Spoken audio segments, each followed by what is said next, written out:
tapakevitra nandeha maro no tafita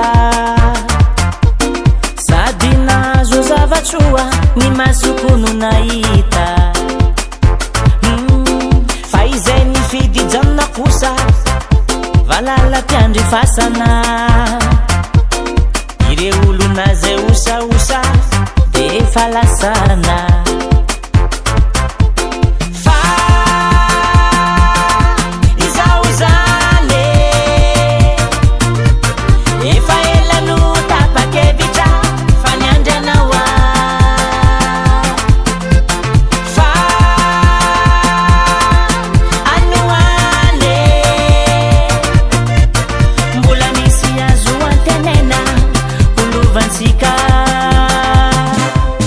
Katinova,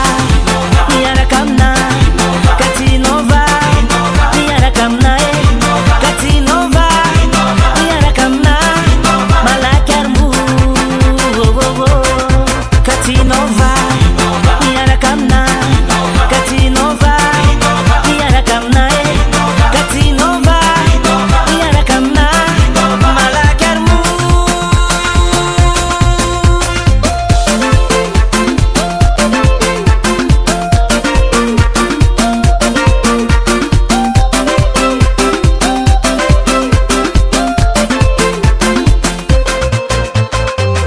Tapakevitra ny hody tsy sakana fadiso fanahalala fanafody ny tsinjo ny ampitso fa izay nifidy janona kosa tsy tonga tany ny adidino ny avosa ny enalany